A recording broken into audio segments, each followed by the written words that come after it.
Miniature cooking videos are taking over social media right now, and it's easy to see why. They're incredibly satisfying to watch, highly engaging, and perfect for getting millions of views. Just look at this Instagram page. With only a small number of posts, it has already gained thousands of followers, and one of its videos has reached over 20 million views. The best part, you can create videos like these with AI in just a few minutes. In this tutorial, I'll show you the fastest and easiest method to make realistic miniature cooking videos completely free. First, open Google Flow and select the video option. Then choose the OmniFlash model and set the video duration to 10 seconds. Next, copy the prompt I've provided in the description and paste it directly into the prompt box. Now comes the only thing you need to customize. At the beginning of the prompt, replace the food name with anything you want, like pizza, burger, sandwich, sushi, pasta, or even desserts. Once you've done that, click Generate. Within seconds, AI will create a realistic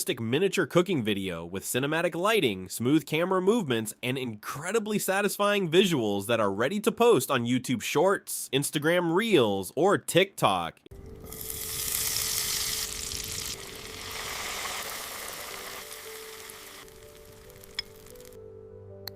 If you found this tutorial helpful, don't forget to like the video, subscribe to the channel, and turn on notifications because I upload new viral AI content ideas every week. Thanks for watching, and I'll see you in the next video.